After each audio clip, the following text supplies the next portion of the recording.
Okay, next, we're excited to offer real-time translation during today's webinar. So if English isn't your native language and you'd like to use this feature, please follow the steps that I'll just pull up on my screen. Okay, yeah, so first, look for a pop-up from Shannon Mills, RHSC, on the right side of your screen.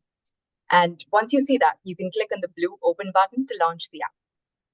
Once the app is launched, select your preferred language on the right-hand side pane. If you're unable to use this app on the Zoom app, you can also launch it in your browser.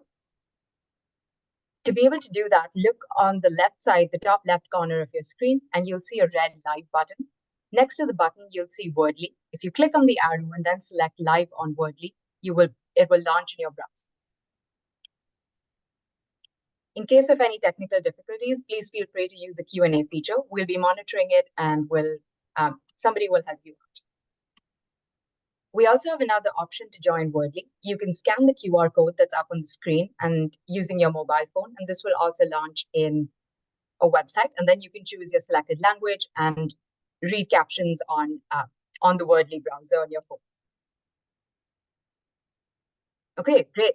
We'll also be tracking questions on the content throughout the session, and we'll have a dedicated Q&A session towards the end of the presentation. So we encourage you to share all your questions there. The chat function is disabled, so please use the Q&A feature for any questions. And for non-native English speakers, you may submit your questions in your preferred language, and we'll respond live. Thanks, everybody, for your engagement. So I'll leave the slide up for participants who want to join Wordly. And and while we're waiting for others to join, we'll kick us off with a quick poll to break the ice. So give me a second to bring that poll up.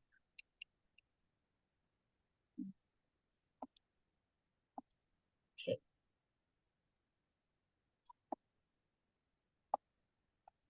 Okay, so we'd like to know how many of you are new or familiar to the report. Is this your first time engaging with the Family Planning Market Report, or have you read the report before? I'll leave this question up for about 20 seconds. Ooh, we have so many first-time readers today. Okay, I'm going to end the poll. And it's great to see so many new faces joining the webinar this time. Thank you, everyone, for your participation and engagement. And we have an exciting agenda planned for everybody today. So we'll be starting off with some remarks from our panelists. We'll then move on to an overview of the report and cover key findings from the 2023 Family Planning Market Report. This will cover data from the 2018 to 2022 time period. And finally, we'll end with a question and answer session towards the end of the webinar. So starting off with our first agenda item, let's hear from our panelists. I'm delighted to have our esteemed panelists joining us today. Today, we have Marie-Chantal Lapin from Clinton Health Access Initiative, Ntinda Luambe from our Reproductive Health Supplies Coalition, Jason Bremner from Family Planning 2030, and Zainab Saidu from Chai Nigeria. Thank you for our panelists for joining us today, and I'll hand over to Marie-Chantal, as we lovingly call her, MC, to kick us off. Thank you, Daksha. Can you hear me? Well, I hope so. Yes, good. Okay, I've got the thumbs up. I shall go. This is a very exciting tradition. We were talking, the panelists and I, around this has become the tradition of kickstarting the holiday season for us, as this is the 9th iteration of the Family Planning Report. And I'm thrilled that we're going to be sharing the highlights with you today. Since its inception in 2015, the FP report has enhanced visibility into the contraceptive commodities market. The data and insights contained in the report help inform decision-making across stakeholders, whether donors, suppliers, implementing partners, and governments alike. It enables the community to inform strategies, ultimately leading to better investments that increase women and adolescent girls' access to contraceptives. This year, the Family Planning Report enhances visibility with 2 new sections, one on domestic financing The other, we have further stakeholder insights on the commercial sector. So I'm looking forward to sharing those highlights. As the community works towards lifting the veil on additional channels that are key to ensuring enhanced, sustained access, developing well-informed, sound total market approaches are crucial. And in order to succeed, we cannot do it in isolation. The community needs to work together. We need to increase visibility, as comprehensive market data is required to better understand market dynamics, and then to inform investments in effective total market approaches, especially in the commercial sector. I know it's a target for many of us, but this is, as you know, a less charted area. We welcome continued active collaboration with the community as we conduct efforts to increase visibility across sectors. So this is the call to action. And, in the beginning of 2024, I'm sure that we will be engaging with many of you to realize those efforts. My fellow panelists will now provide you with tangible examples of how additional visibility informs investment decisions, the importance of understanding diverse sources of financing for contraceptives, and how, frankly, this is you this year, how some of our governments, including the Nigerian government, are working towards the total market approach and increasing efforts to increase domestic financing. So we're very excited to hear from our other panelists. Now over to you, Ntinda. Thank you, Marie. Before I begin, I want to thank all partners, including our manufacturers, who have consistently championed and contributed to the development of this valuable resource. Digging into the topic at hand today, I recognize that we're convening amid significant challenges, be it the enduring impact of the COVID-19 pandemic, humanitarian crisis, budget constraints, and shifts in donor and government landscapes. It is increasingly clear, though, that sustainable and diverse financing is now more crucial than ever. As we've seen in the data this year, there has been a remarkable rebound in the contraceptive procurement spend of over 40% from 2021 to 2022 from the two global procurers, notably the positive trends in spending by UNFPA and USAID, which demonstrate a 49% and 42% increase respectively. Recent pledges from the Bill and Melinda Gates Foundation, governments of Germany, United Kingdom, the Netherlands, and country leaders at UNGA reflect our community's collective effort to address this. Their commitments signal hope and progress, yet the numbers also highlight a pressing need for accelerated efforts to close the contraceptive procurement funding gaps. As financing increases at a slower pace compared to the rising number of additional users in low-income countries and lower middle-income countries, we need to consider the impact of these trends on the lives of adolescent girls and women over the next decade. We must collectively improve market understanding and visibility of family planning financing to achieve positive outcomes. Past evidence illustrating the power of greater visibility can be demonstrated using RHSC's VAN Consensus Planning Group, which helped identify a $100 million procurement gap, supporting USAID and UNFPA's decision to mobilize and allocate additional resources of $15.8 million in procurement. The VAN can now more quickly and efficiently produce the procurement funding gap analysis needed for the community to make decisions. We will also need bold leadership to find financing solutions that will enable us to maintain millions of users in lower income countries and lower middle income countries and support the significant growth we are experiencing. The usual way of doing things will only take us so far. Therefore, RHSC, its partners and members are eager to demonstrate bold leadership and collaborate to pave the way forward. Finally, to help us unpack pathways and progress towards more sustainable and diverse funding, I invite Jason to shed more light on this topic. Jason, over to you.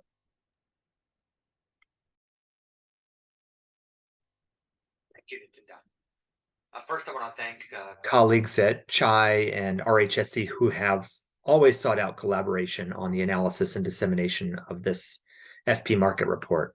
I've had the opportunity to participate in 8 of the 9 editions of the FP market report, and it has always been a coordinated and collaborative effort, as Marie Chantal noted.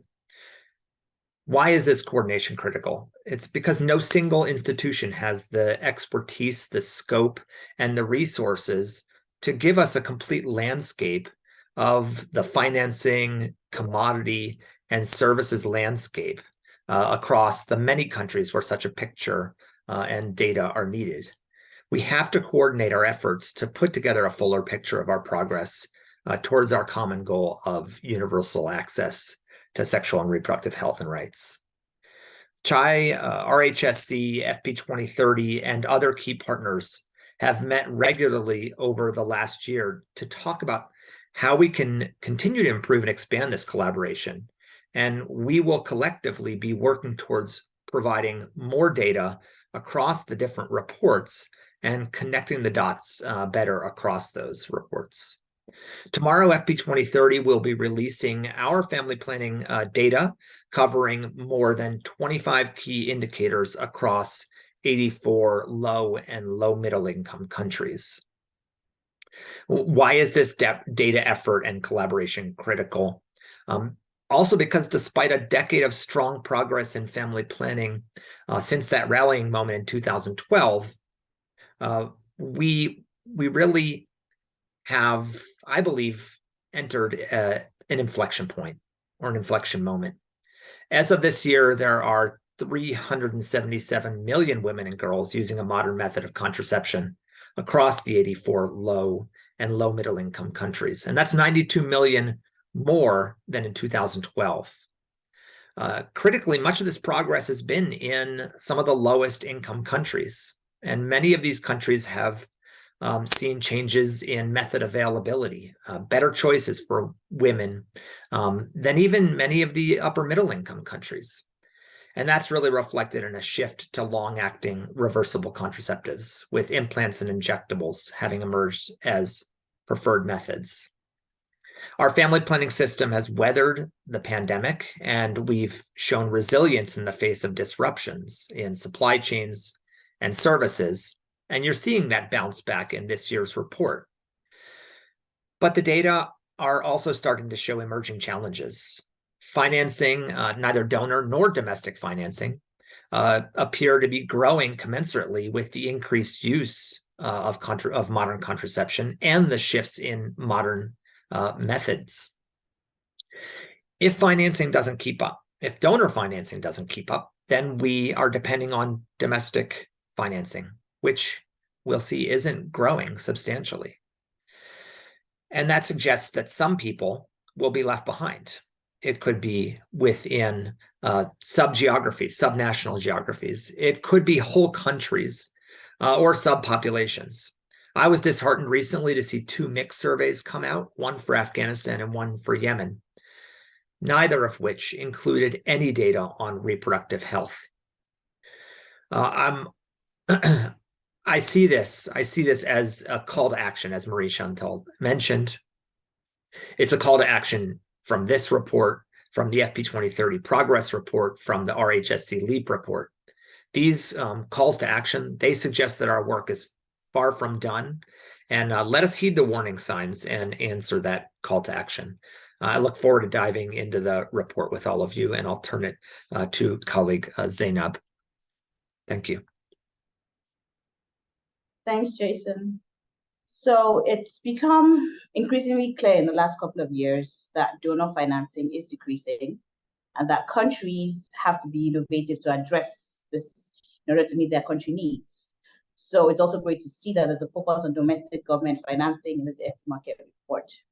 I'm going to focus specifically on Nigeria, and Nigeria has a commitment to expand access to quality FP services through provision of free family planning services at all public facilities.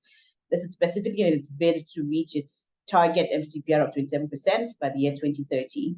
So I'll speak to just a few of the approaches taken by the government to try to achieve this in the reality of the decreasing complementary donor funds, right? So first off, the country has done an extensive physical space analysis to understand what the FP needs are. And I think this really identified domestic resource mobilization as a priority. And the recommendation that came out of this was along the lines of allocating 1% of the national and subnational budgets of health to family planning in particular. Nigeria has developed various policies and guidelines, including the National Guideline for state-funded procurement of family planning commodities. And what this document does is to serve to standardize the framework for harnessing and using any financial resources from the state government who will now be contributing to the baskets to complement existing investments in family planning. They've also looked at a total market approach, right, for FP programming. And so this focuses on reducing donor dependency by creating an opportunity for the private sector to increase the provision of services. And hopefully that will lead to equitable and a more sustained access for these contraceptives. Nigeria is currently in its stage of reviewing an investment case and financial sustainability plan, which is going to look at the entire span of, the FP landscape, considering specifically the evolving domestic resources, mobilization efforts, and also looking at the downward trend of, donor funding. And what this investment case would do is to be able to make recommendations for FP financing in the coming years, which is very critical to the country.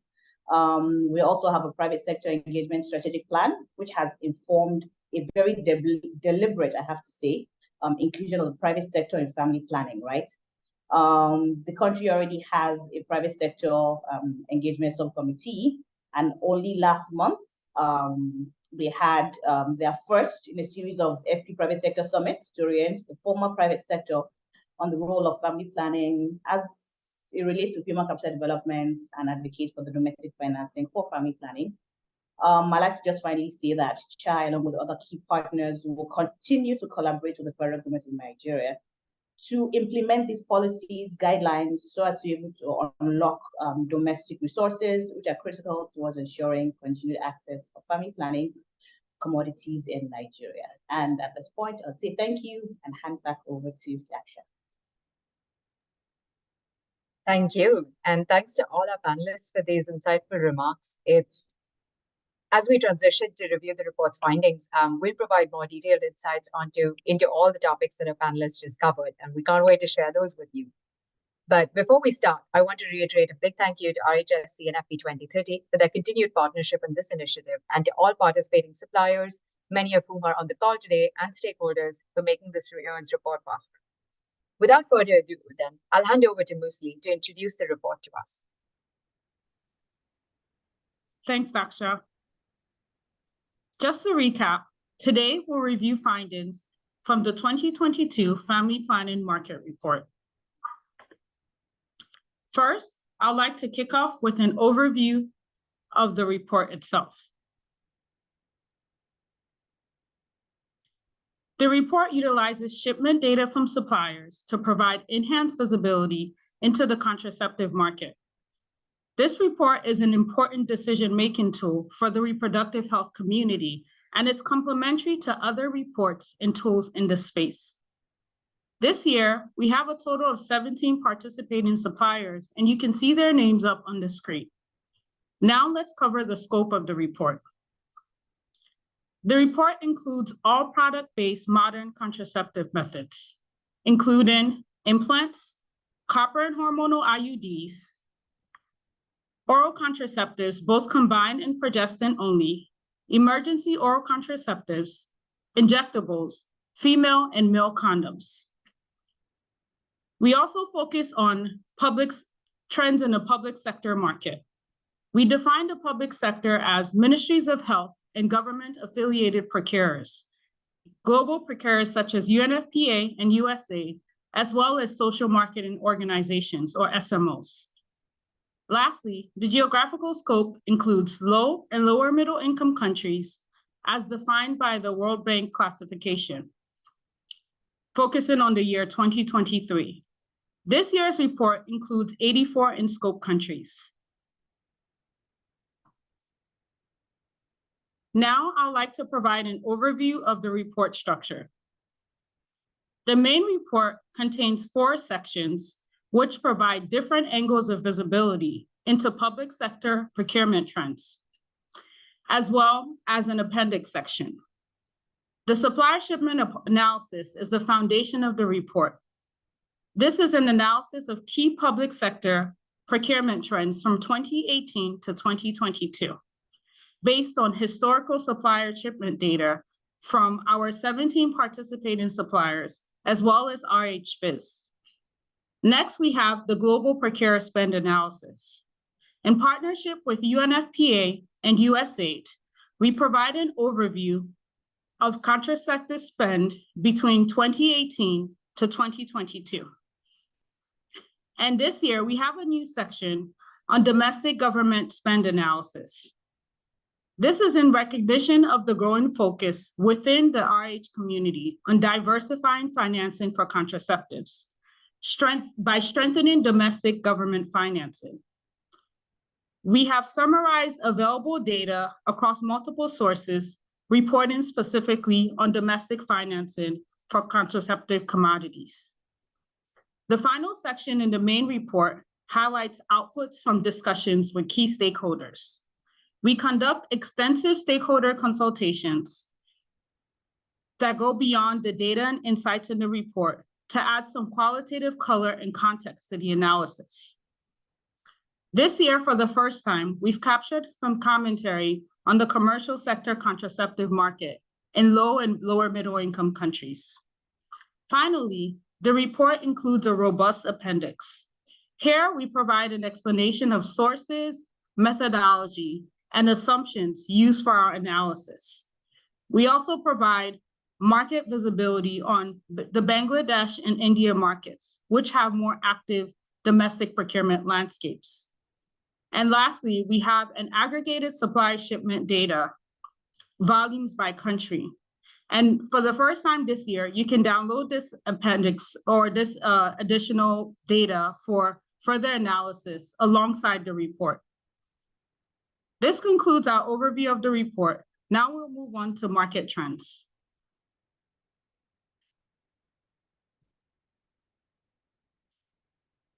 To kick off this section, I'd like to start off with a quick poll. It'll pop up in your screen in a few seconds.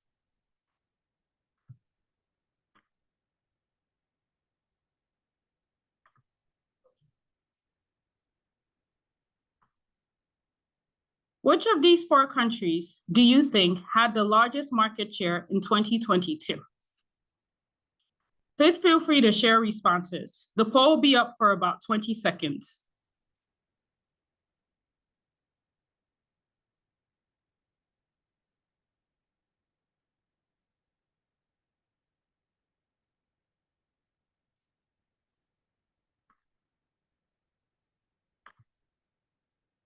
Well, it looks like most of us got the answer right by a small margin. The correct answer is Bangladesh. I'll hand over to Daksha to walk us through some of the key trends. Thank you, Musli. And as Musli shared, and as you all noted, Bangladesh had the largest market share in 2022. However, as you'll see on the graph that we have up here, Bangladesh's market share, even though it continues to be one of the top 10 largest countries in terms of market value, its 8% share in 2022 is significantly lower compared to previous years. In the past, Bangladesh represented approximately 17% of the market on average, and Bangladesh's market value decreased by 29 million from 2021 to 2022. This was primarily driven by lower procurement of combined and progestin-only orals, and we've heard from stakeholders that this decline was largely due to accumulation of oral contraceptives during the COVID-19 pandemic in Bangladesh, leading to reduced procurement in 2022. Since oral contraceptives account for approximately 70% of the total market in Bangladesh, and since Bangladesh is also one of the largest markets in scope for this report, this notable decline in oral contraceptive procurement in this market has had a significant impact on the overall market trends that we see across the full set of in-scope countries. Thus, throughout the supply shipment analysis, as I go through the data, we'll be presenting top-line market trends both with and without Bangladesh to offer a more nuanced view. And with that, let's transition to the key trends that we've seen this year. So the first trend that we'll present is related to couple years of production, or CYPs. This provides an important view into the public sector market as it quantifies the actual years of production offered to a couple by the methods procured. On this slide, we have 2 graphs. The first graph on the left depicts CYPs shipped from 2018 to 2022 for all 84 in-scope countries. And on the right, we have a view of the top-line CYPs shipped, excluding Bangladesh, the remaining 83 countries. The CYPs shipped have been calculated by multiplying the latest USAID CYP factors by the volumes that we construct using the supplier shipment data and RH bits. As we see here, across all the 84 countries, the CYPs shipped increased by 1% from 2021 to 2022, 103 million to 104 million.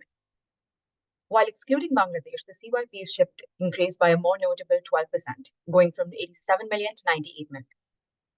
Before we look at the more method-specific trends, I want to highlight the long-acting reversible methods of contraception, or LARCs, which include implants, copper IUDs, and hormonal IUDs, comprise the majority of CYPs shipped in 2022, and this was 61%. And they've also remained the majority during the entire 2018 to 2022 time period. And as we can see in the right corner, even when excluding Bangladesh, LARCs continue to account for the most CYPs shipped. Coming back to the method-specific trends, here we'll highlight the trends in LARCs since they offer a high number of CYPs per unit. First, looking at copper IUDs. This is the bright blue segment here. The CYPs shipped for copper IUDs increased by 6 million from 2021 to 2022. And this was the primary driver of the overall increase in CYPs in all countries. When we look across the entire 5-year period, though, we observe an unusually large copper IUD CYPs in 2018 and 2019. These are due to significant procurement spikes in 2 countries, Egypt and India. The following decline that we observe in 2020 and 2021 can be attributed to cyclical procurement patterns and the COVID-19 pandemic. Next, we look at the dark blue segment, which covers implants. The implant CYPs decreased by 2 million from 2021 to 2022, which also reflects procurement cycles rather than a longer-term trend. Over the entire 5-year period, we see that implant CYPs grew by 5% compound annual growth rate, or CAGR, indicating sustained progress in expanding access to this method. And finally, we look at hormonal IUD categories. This is the light blue segment right above copper IUDs. The hormonal IUD CYPs declined from 0.6 million CYPs in 2021 to 0.5 million in 2022. This decline can primarily be attributed to reduced procurement in 2 countries, Nigeria and Zambia. These countries had initially placed large orders in 2021 to scale provider training and enable consumption assessments in early years of introduction.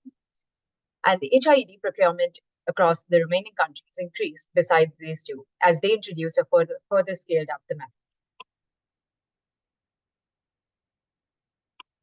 The next trend that we'll present is related to market value. This provides a helpful estimate of the amount spent across markets on contraceptive commodity procurement. On the vertical axis on these graphs, we measure values in US dollars from 2018 to 2022. To calculate market value, we multiply the publicly available prices from the UNFPA contraceptive price indicator for each method by the volumes. Across the 84 in-scope countries, the public sector market value decreased by 3%, from $264 million to $257 million. However, while excluding Bangladesh, the market value increased by 10%. Overall, the market value dropped by 7 million, and the primary driver of this decline was combined and progestin-only orals. In the dark green segment, we see that combined and progestin-only orals reduced by $20 million from 2021 to 2022. We observed smaller impacts of this decline from implants, which had a reduction of $5 million, and emergency orals, which had a reduction of $2 million.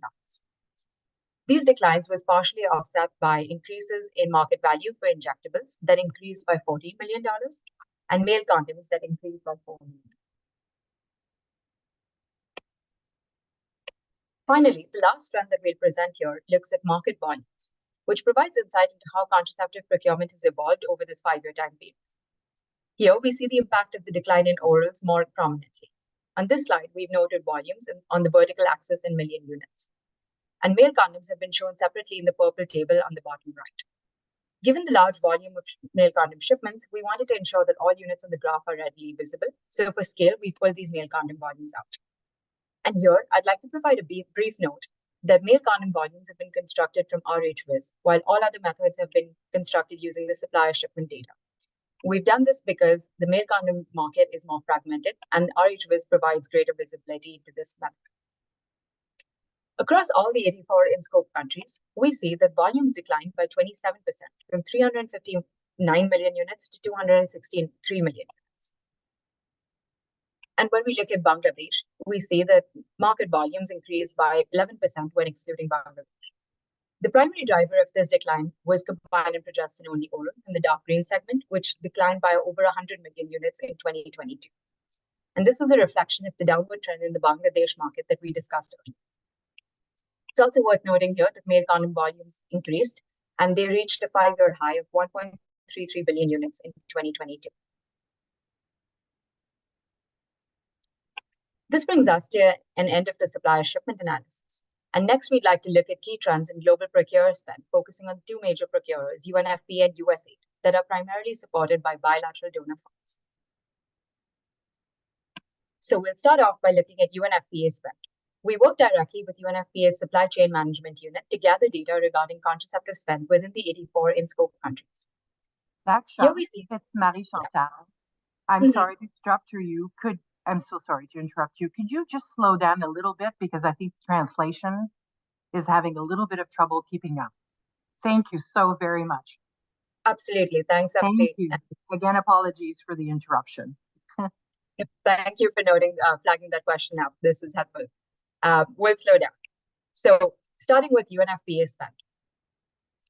We work directly with UNFPA's Supply Chain Management Unit to gather data regarding contraceptive procurer spend, contraceptive spend within the 84 in-scope countries. UNFPA contraceptive spend rebounded in fiscal year 2022, nearing peak levels that we observed in FY 2019 and FY 2020.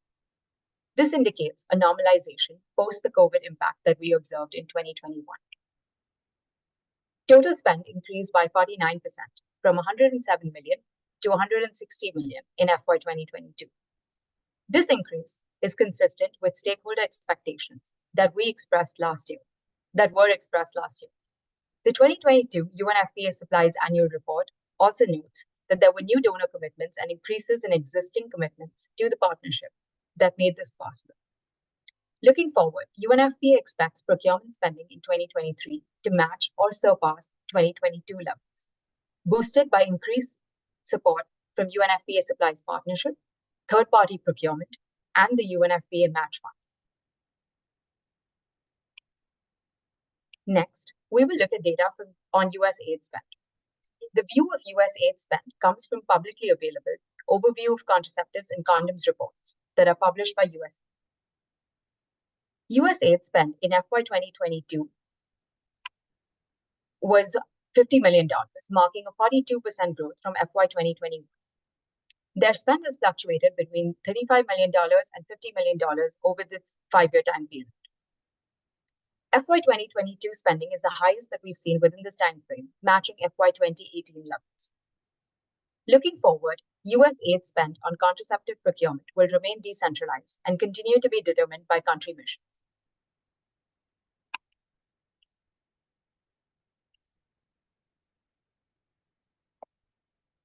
Next, we will look at the domestic government spend analysis. As we heard from our panelists, there is a growing focus within the reproductive health community to diversify financing for contraceptives by strengthening domestic financing as a viable and sustainable funding source. Responding to that, the FP Market Report has included a new section this year. With this analysis, we provide enhanced visibility into domestic financing trends for contraceptives in low and lower middle income countries. But before we get into that, we have a poll for you. I'll hand over to Musli to take us through that. Thanks, Daksha. I'll kick off the poll in a second.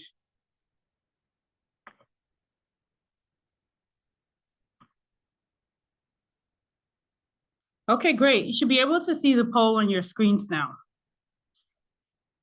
Which of these 4 countries do you think spent more than 1 million on contraceptives through domestic financing in the most recent year? This poll will be up for about 15 seconds.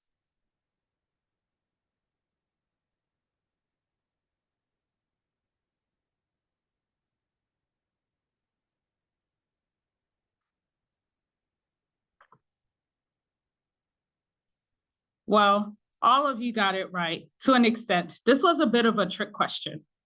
All 4 countries here spent over 1 million on contraceptive procurement through domestic financing. As Daksha will share soon, a total of 22 countries allocated domestic funding of at least 1 million towards contraceptive procurement in the most recent year.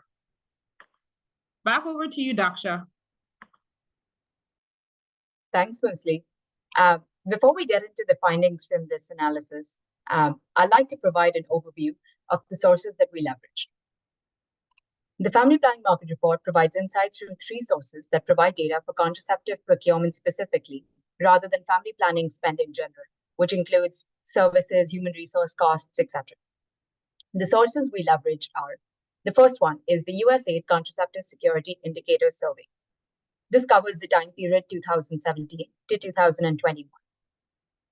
The data is collected through a survey of national governments and is published every 2 years. The next source we looked at is UNFPA National Budget Allocation and Spend data, which covers the time period 2018 to 2022. This data is also collected through a survey of national governments via the UNFPA country offices, and it's shared directly with CHI and RHSC for analysis in this report. This data is collected every year. And finally, we looked at Track 20's Family Planning Spend Assessment data for the year 2021. Track 20 estimates government expenditure using a modified system of health accounts approach and national aid spending assessment methodologies. The results are validated by governments before they're published. This data is also publicly available, and we've leveraged data from 2021 based on the volume of data available for countries. We'd like to thank USAID, UNFPA, and Track 20 for their collaboration in producing these insights into domestic financing trends. Next, I'll move on to a high-level trend. Both the USAID CS Indicator Survey and UNFPA budget data reveal a slight increase in contraceptive spending over time, of 2% and 1% compound annual growth rate, respectively. This is measured across the set of countries that are in scope for the Family Planning Market Report and reported domestic expenditure data. It's worth noting here that the trends that we observed during this period may have been influenced by the COVID-19 pandemic, as well as inflation, which has been noted, which is quite notable in some markets. Inflation may have affected the real purchasing power of domestic financing contributions that were made over this time period, and it's important to keep these into consideration. Next, when we look at spend over time at the country level, we see that significant variation exists among countries regarding domestic financing trends. We are able to calculate positive growth rates for 12 countries that have shared data, and we've categorized them based on a 5-year CAGR. Out of these countries, we see in the leftmost column, 5 countries increased spending by over 30% CAGR in the last 5 years, which is quite commendable. Next, if we look at the most recent data that countries have shared, as mostly mentioned during the poll, 22 countries allocated funds of at least $1 million in the most recent year, which could be 2021 or 2022, for contraceptive procurement through domestic finance.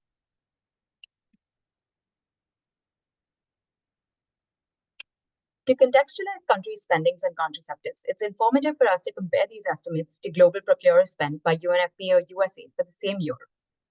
In the table up on this slide, we've measured in the leftmost column, we've categorized countries whose government expenditure is greater than global procurer spend. In the middle column, we've got countries with government expenditure that is half of or equal to global procurer spend. And in the right column, we have countries with government expenditure that is less than half of global procurer spend.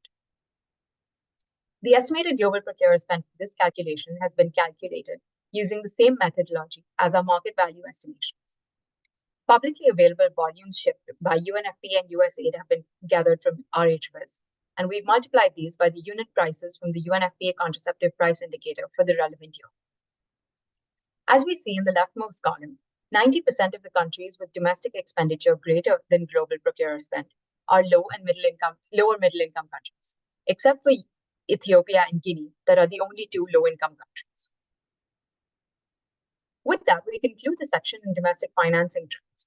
And as we have just seen, data on domestic financing is limited, and greater visibility into domestic financing can help the community answer some key questions. Some of these questions could be: what factors help drive increased domestic financing for contraceptive procurement? What portion of contraceptive commodity needs remain unmet by either government expenditure or donor financing, as Jason mentioned in the beginning?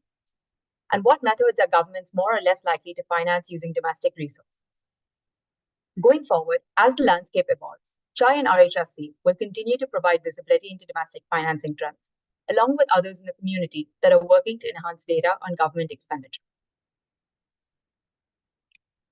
This brings us to the end of our quantitative findings from this year's Family Planning Market Report. And I'll hand over to Musli to share some of the qualitative highlights from our discussions with key stakeholders to provide some color on the data that we just looked at. So over to you, Musli. Thanks, Daksha.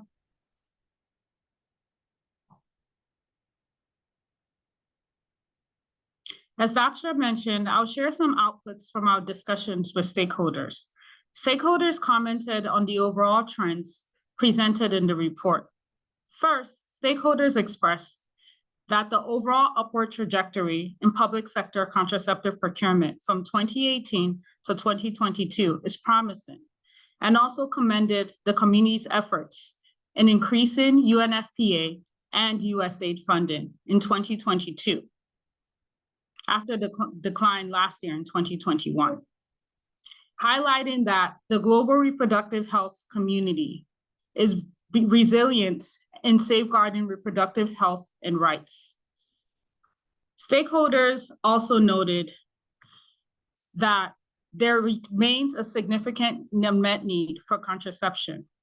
Thus, this warrants a focus within the reproductive health community to diversify contraceptive funding via domestic government financing, and also to execute total market approaches across all sectors, public, SMO, and commercial, in lower and lower middle income countries to broaden access. I'd like to note that in this year's report, we captured some qualitative insights from suppliers on the commercial sector in low and lower income countries to provide some additional visibility. Lastly, stakeholders encourage continued collaboration amongst all stakeholders to further enhance visibility, both into the commercial sector and domestic financing. This visibility is critical to enable more informed decision-making and the development of sustainable and equitable total market approaches for widespread access to contraceptives across diverse delivery channels. This concludes the presentation of the key report findings. Next, we'll dive into the question and answer portion of the webinar. Okay, we welcome questions, and we already see a couple coming in. So I'm going to start flagging some questions. So we have one question. The first one that I'm reading here is, how does this report fit with other resources published, like the FP 2030 report, CHAI, RHSC's LEAP report, etc.? Yeah, so maybe I can invite one of the panelists to speak to this. Marie-Chantal or Jason, would you want to share some thoughts on how this report fits in with the other resources published by the community? I'll stop screen sharing now so that we can have a live discussion. Sure, I'm sure Jason has lots to say about this topic as well, and he mentioned some of it in his opening remarks, but I think we're complementary. These are complementary tools to enable just enhanced visibility overall. I think we have, all of us within the community, made a valiant effort to, as Jason indicated, connect the dots so that we could provide a clearer, broader, more in-depth picture to our community of the specifics in country, global specifics in country. We have a lot of work to do. However, hence the call to action to further that and enhance that visibility. But overall, they are interconnected in that they are complementary and serve to provide a better, fuller picture if they are looked at as an ensemble. Jason, do you have anything to add specifically on that?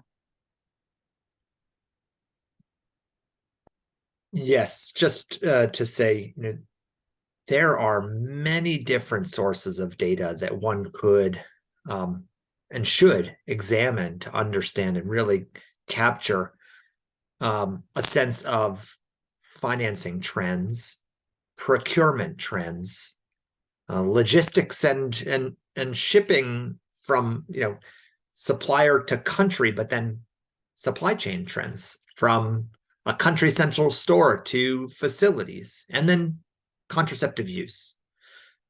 How much of those methods is used by clients? Nobody collects all of that. Nobody has the relationships, the money to be able to capture all of that. This is a unique product in which the manufacturers are providing data to Chai to analyze their shipment patterns year after year. That's shipment. Doesn't tell you who paid for it, where the money came from. So you have to go to USAID and UNFPA.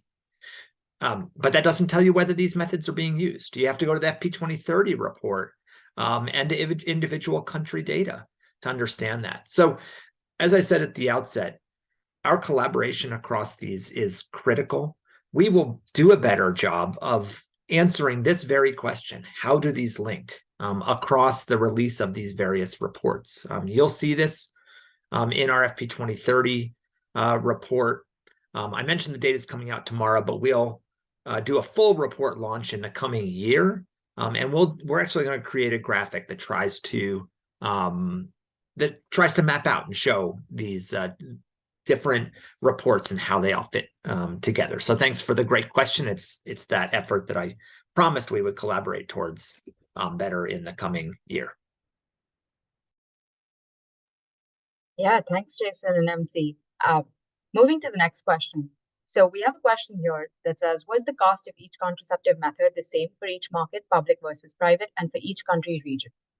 So to provide some context here, we've only covered public sector market in the data analysis that we've shared in the 2023 Family Planning Market Report. While we do have some qualitative insights in the private sector, we don't look at data for the private sector.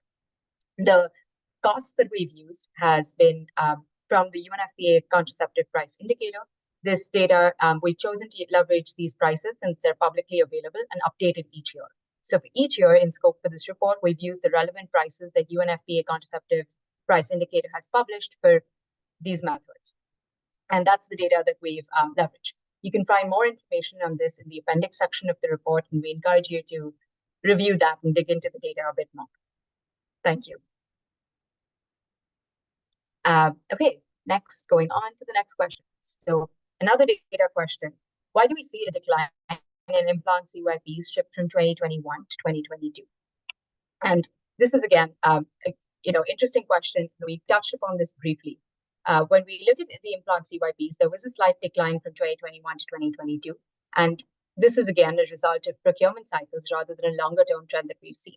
When we looked across the entire 5-year time period, we noticed that implant CYPs have actually been increasing at a 5% compound annual growth rate.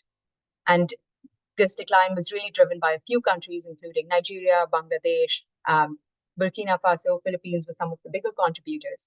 But overall, these countries have also seen an increase in implant CYPs. And this demonstrates sustained progress in expanding access to implants over time that we see. And I'll just look at the other questions. We have one regarding the data presented an increasing trends in domestic financing, but does this account for inflation at the country level, especially for some countries that have seen very high levels of inflation? And we recognize that countries have seen high amounts of inflation across countries. There have been high amounts of inflation across countries, and this may have impacted the real purchasing power of domestic financing contributions that were made and that have been highlighted in the data in this report. When we look at inflation trends, we look at the World Bank Consumer Price Index, which provides information regarding how the costs of consumer goods has increased and changed over time. However, when we look at contraceptive commodity pricing, this may not exactly mirror or fluctuate in the same way as consumer prices or consumer price inflation trends fluctuate. So one example of this is, given the multi-year long-term agreements that UNFPA has on prices for some contraceptive commodities, these prices may remain fixed while inflation fluctuates year on year for countries. Therefore, we have not adjusted the domestic financing contributions for inflation in this year's report. but we plan to have discussions around this and consider potential methodologies for doing so in the future, working in close collaboration with other stakeholders who collect and analyze domestic expenditure data. I think I'll just pause here to see if Jason wants to weigh in on any of the inflation trends or the broader data that FP 2030 looks at. And maybe there are some perspectives that our panelists want to share regarding any of these data questions that I just responded to. Yes, thanks. Just the donor financing. We've heard from our panelists and presenters a picture of a relatively flat donor spend on contraceptives and on family planning writ large. And you have to go to each donor country to really actually understand the trends for that donor, and you have to look at their own currency. So you may see large increases in a currency, but those can be affected not only by inflation, but the value of the US dollar versus that currency. So we tend to use a standard currency like the US dollar, but in fact, most donor currencies, European donor currencies, have declined versus the US dollar, and that has contributed to our flat financing. It has particularly affected what had been the second largest donor in family planning, the UK, and the decline in the pound versus the dollar actually is in combination with their decline in their own spend in pounds has contributed to them now falling to being the third largest donor behind the US and the Netherlands. So it's a great question. You have to look at both inflation and currency value. And if I could just take Daksha at the moment to say, versus a question that is in the chat, that long-term trend is not expected to change. Flat financing overall for overseas development assistance, ODA, and not expecting to see increases in the family planning spend either. So that does highlight the importance of private sector, of domestic financing, and of other creative financing instruments that we will need to explore. Contraceptive use is not slowing down. More and more people want to use a variety of methods. So that's that call to action. Thank you. Thanks, Jason. Yeah, I think we have some time to take a couple of more questions. So I'll get into another data-related question. So here we say, here we see a question that says, could you further break down UNFPA funding? What is the difference between programmatic funding, third-party, and third-party procurement? So the third-party procurement that UNFPA reports on indicates that procurement is conducted by UNFPA, but on behalf of third parties, which could include governments, NGOs, and other UN entities. So this is in contrast to the UNFPA program procurement, which UNFPA conducts as part of their direct programs that are conducted within countries. However, through third-party procurement, or TPP, governments, NGOs, etc., can leverage UNFPA's purchasing power and expertise to obtain competitive prices in reproductive health supplies. In this report, we've looked at UNFPA procurement spend, which includes both UNFPA program spend as well as third-party procurement spend.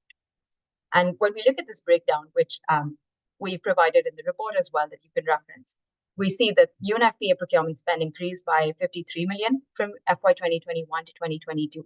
And this was driven mostly by the UNFPA program procurement spend. And part of it was also driven by an increase in third-party procurement spend over this entire time period too. And in FY 2022, third-party procurement comprised of approximately 17% of the total UNFPA spend that was reported. And this value has increased over time and has seen a growth rate of 18% compound annual growth rate over this 5-year period from 2018 to 2022.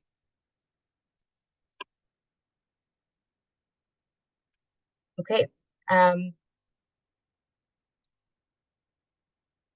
think looking at another question that we see here that Jason touched on briefly is, what is the expected trend of donor financing in the future? And I think maybe interesting to just hear a little bit about, since we've been touching about different methods in diversifying financing for contraceptive procurement commodities. I just want to open up to the panelists to see if any of the others want to comment on other financing trends for contraceptive procurement.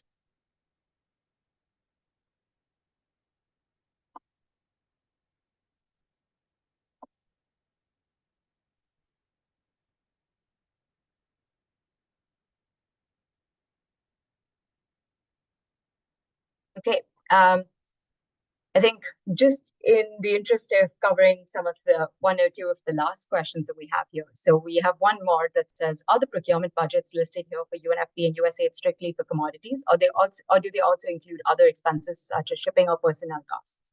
And I want to clarify that the data that we've looked at is on commodity procurement specifically, and this does not include other expenses. So this is solely the amount that was contributed towards procuring commodities in these 84 countries that are in scope for the Family Planning Market Report. And I see another comment saying Senegal is making efforts to increase domestic financing, which again, commendable. We, another testament to all the collecting greater data and understanding what these trends are at the country level. Thank you, Daksha. And I know we have a lot of other questions, and we will be absolutely responding to those online. Is that correct? Yeah. Yes, we'll send a follow-up email. Perfect. We're very, very conscious of time and everybody's very busy schedule. So we want to thank the panelists and really, again, underline this call to action that all of us have put forward with regard to working alongside each other to connect the dots, enhance further visibility into our markets. And I'm so happy to give the last word to our friend and colleague, Martin Smith. So Martin, platform is yours. Thank you so much, Marie-Chantal and Chai, RHSC and FP 2030 teams. Such a wonderful partnership. I think we'll celebrate 10 years of the market report this time next year. We look forward to continuing to build on this critically important analysis. We also look forward to building on the number of manufacturers, 17 this year. We sincerely appreciate those manufacturers, key members of our RHSC, our global RH suppliers community. We want to add more of those manufacturers into the next year's report. So we look forward to engaging with you there. We sincerely appreciate your engagement. As we've said, this is very much a call to action. There is a huge amount of work still to do. Any complacency that any of us might have felt, I don't think it's ever been there, but I think has been blown away by the events of the last few years. Our need to come together for these creative financing strategies, given what we're seeing around procurement trends in donor and domestic financing, is more important than ever. We have a greater array of tools than ever before at our disposal. The Van gap analysis that Ntinda referred to earlier on not only allows us to look forwards, but also I think allows us to perhaps see where gaps in financing are holding back the fulfillment of that demand that, as Jason has reminded us, continues to grow and grow impressively. We will express how all of these data products fit together nicely, as Jason set out. We will be publishing the next version of the LEAP report, which, as you all know, sets out the estimate of future use and cost of RH supplies, not only family planning, but also maternal menstrual health and safe abortion. That will come out from RHSC early in the new year. And we really do call upon us all to really exert that bold leadership that we all know is necessary in 2024 and beyond, a year that we all, I think, understand is going to be very crucial for the future of RH supplies. So thank you so much. Thanks for letting me have a couple of words at the end, Marie-Chantal, and sincere thanks to all. Thank you, Martin. Thank you, panelists. Daksha, did you want to do the closing? Yeah, sure. Thanks, MC. Oh, sorry, Muesli. Go ahead, Muesli. Thank you so much, everyone, for your participation in this year's 2023 Family Planning Market Report webinar. To dig deeper into the contents of the report, you can find it on the CHI and RHSC's websites or on the link at the screen. I also posted a link to the report on the chat as well.